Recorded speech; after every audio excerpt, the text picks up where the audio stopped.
Ascetas invisibles de las montañas de Bucovina.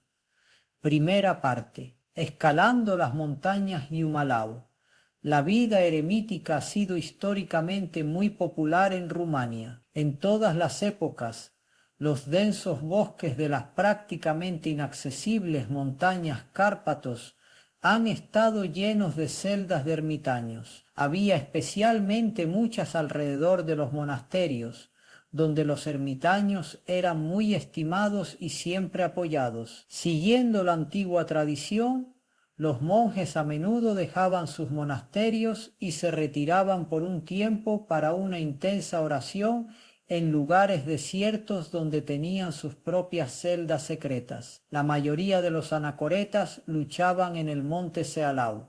Era una montaña puramente monástica y sagrada de Rumania, pero otras montañas no eran inferiores a ella. La tradición de la vida eremítica en Rumania nunca ha sido interrumpida, todavía está viva, y los monjes continúan luchando en gargantas y precipicios. El periodista Bogdan Lupescu ha hablado sobre el foco del esicasmo en las montañas Rarau y Yumalau. Estas dos cadenas montañosas son adyacentes entre sí y forman parte de las montañas de Bucovina en el norte de los Cárpatos orientales. Los lugares aquí son muy hermosos, tienen el estatus de parque nacional, que es el bosque virgen más grande de la zona climática templada de Europa.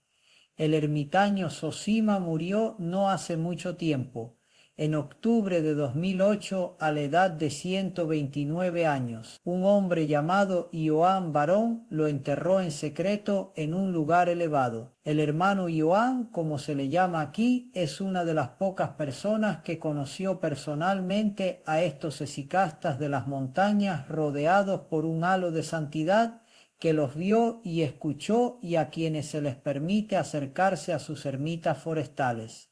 Sus testimonios son fantásticos. Por ejemplo, el ermitaño Zosima había predicho el día exacto de su fallecimiento un año antes de morir. Cavó su propia tumba y el día que había predicho comenzó a esperar a que su discípulo lo pusiera en la tumba y lo cubriera con tierra. Le dijo que no colocara una cruz sobre su tumba para que nadie supiera dónde descansaba. Su voluntad era que su lugar de entierro no fuera revelado, para que sus discípulos de las montañas o los peregrinos no lo molestaran incluso después de su fallecimiento. El esquemamonje Zosima era considerado un hombre de vida angelical. Lo mismo ocurrió con el ermitaño Nectarie, quien se durmió en el Señor en 2002 a los 108 años.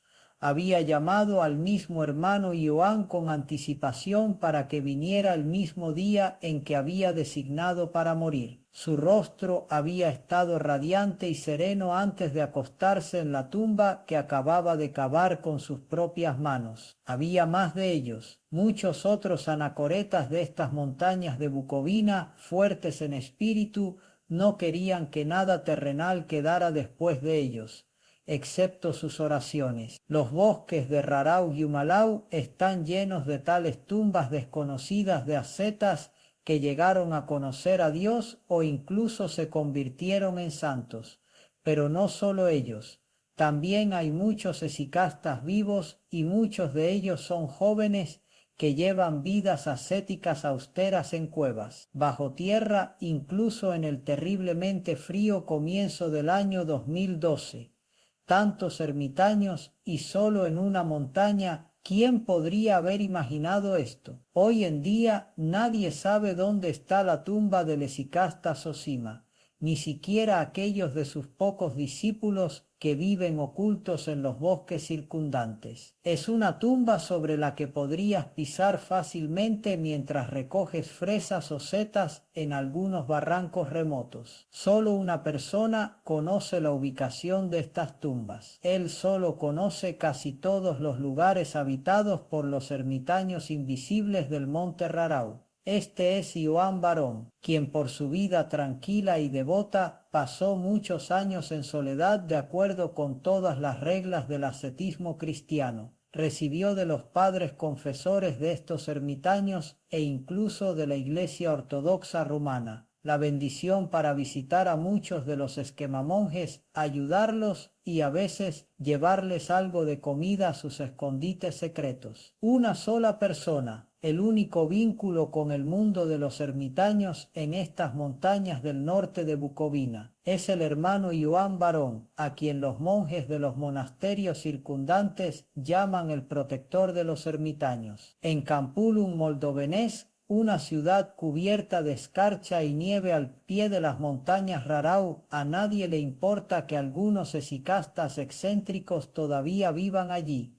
muy por encima de sus cabezas, en condiciones absolutamente salvajes. Pregunté a muchos lugareños si habían oído hablar de algo así. ¿Bajo tierra? ¿Quién, Dios perdone, puede vivir allí con un clima tan frío? Fue la respuesta. También respondían: no lo sé, no hay tales personas. Gracias a la gran edad de Zosima, todavía se difunden rumores sobre él como un venerable y paranormal monje, de cabello gris y con una barba blanca que casi llega al suelo, que ha estado vagando por los bosques circundantes durante más de un siglo y a quien la gente vio como un fantasma porque puede volverse invisible. Ahora aparece, ahora desaparece entre los árboles, así que ni siquiera sabe si es una persona o un fantasma. Deambula y no quiere hablar ni ver a la gente. También saben que Rarau es un antiguo centro de sicasmo conocido desde los siglos XIV y XV, desde la época de los santos Chiril y Sisoe, discípulos de San Daniel el Jesicasta Daniil Sihastrul, que desde esos tiempos toda la montaña siempre ha estado llena de ermitaños.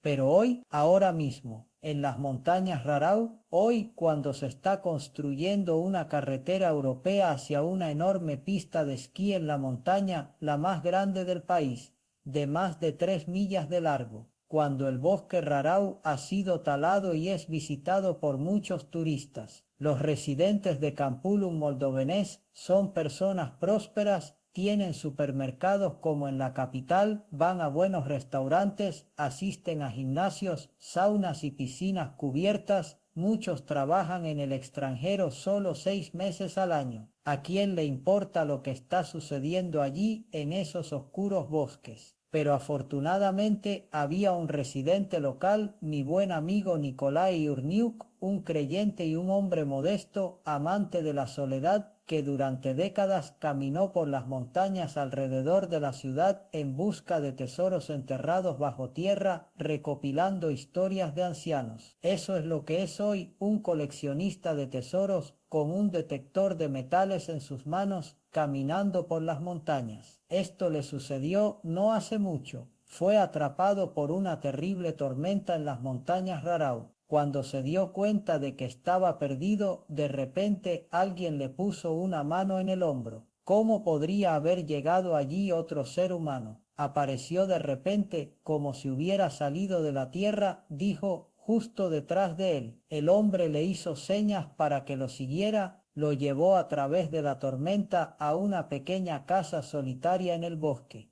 a través de cuyas ventanas se podían ver varias lámparas encendidas. Había una cruz conmemorativa frente a la casa con un cimantrón de madera suspendido de un enorme abeto, balanceándose en el viento detrás de ella. El hombre puso su ropa a secar, lo sentó a la mesa y le ofreció polenta, sopa de verduras, setas blancas del bosque y té. Había 2 mujeres en las habitaciones de arriba que parecían monjas. Bajaron solo una vez, pasaron junto a él, salieron, pasaron un par de horas allí y luego regresaron. Les dijo buenas noches, pero no respondieron. El hombre del bosque le dijo que las mujeres casi nunca hablaban con nadie. Eran eremitas del convento de Petru Goda, que habían hecho voto de no pronunciar más de 7 palabras al día, y solo por la tarde. No debía preguntarles nada ni decirles nada, solo ellas lo hacían a veces. Dijo que su pequeña casa había sido establecida para acomodar a viajeros que se habían perdido y a veces, para recibir a ermitaños, especialmente aquellos que acababan de decidir retirarse en paz y tranquilidad y necesitaban algo de tiempo para cavar sus refugios, especialmente si cavaban en mal tiempo y en lugares de difícil acceso. Solo les daba refugio. Su nombre era Ioan Barón. ¿Qué hacía? Llevaba comida a los esicastas. Caminaba decenas de millas tanto en una tormenta de nieve como bajo la lluvia, con bolsas en la espalda, galletas, harina de maíz, arroz, frijoles, papas, todo comprado con su pensión que dejaba en ciertos lugares, al pie de laderas donde los ermitaños tenían celdas subterráneas secretas, o llevaba comida directamente a sus refugios si se le permitía acercarse a ellos. Hacía refugios para ellos él mismo. Era un experto en este campo y cortaba leña cuando tenían que encender un fuego en los inviernos helados. Ayudaba a todos en toda la montaña. Le dijo a Nikolai Iruniuk que podía visitar su casa. Me habló de ese encuentro y decidimos ir juntos. Con dificultad conducimos a través de la nieve helada, que era tan afilada como el vidrio, a lo largo del río Balea Seaca, que nos llevó a las montañas directamente desde el centro de la ciudad de Campulum Moldovenes. Después de 5 millas, el coche se negó a seguir adelante. Las casas se estaban volviendo menos frecuentes. Era tan agradable mirarlas desde el borde del bosque con sus chimeneas, de las cuales salía humo en nubes. La última calle terminó y comenzamos a subir por una pendiente empinada. Un bosque interminable bajo un cielo blanquecino que recordaba un desierto congelado, fantástico y apocalíptico, con árboles decapitados por el viento como si fuera después de una guerra destructiva. Llevaba 3 suéteres debajo de mi grueso abrigo de invierno, y no tenía idea de cómo los ermitaños podían vivir allí en el desierto a menos 10 grados Celsius, y si realmente que existían, ya que mi barbilla temblaba tanto después de solo 1 hora de viaje, mis dientes castañeteaban y apenas podía decir algo. Mientras caminábamos por la cresta de la montaña, mi amigo Nikolai Iruniuk comenzó a mirar a lo lejos, como si no entendiera algo. Me asusté al pensar que estábamos perdidos, como le había sucedido una vez a mi acompañante. Tengo miedo al frío, pero Iruniuk caminó en círculos durante unos minutos, llevándose la palma a la frente, y finalmente se dio cuenta. Sí, estaba allí, al otro lado de la montaña. No podíamos verlo desde donde estábamos porque estaba detrás de los abetos, pero estaba allí, una casa de esicastas. Era un hombre robusto de edad incierta con un sombrero de lana de oveja. Este espíritu del bosque nos miró de arriba abajo con su mirada penetrante, sonriendo con sus pequeños ojos. Ioan Barón no llevaba ni barba ni cabello largo típico de los monjes. Siempre se reía cuando otros le decían que lo habían imaginado diferente, más como un monje. ¿Qué diferencia hace? Solía llevar barba y cabello largo cuando vivía en los monasterios de Pojorata y Siastria, pero no dudó en cortarlos cortos, como un soldado, porque no quería que le dijeran te beso la mano. Nunca quiso ser algo o ser notado, solo quería ayudar en secreto para que nadie lo supiera. Tenía el cabello largo y rizado que caía sobre sus hombros como un paraguas. Parecía un fantasma de las montañas con agujas y hojas en su cabello, con una barba que llegaba hasta su cintura. Caminaba apoyado en 2 bastones. No hablaba con la gente y rara vez se escuchaba su voz. Con gran dificultad me permitió acercarme a él, a pesar de que tenía una bendición de monasterios y padres espirituales.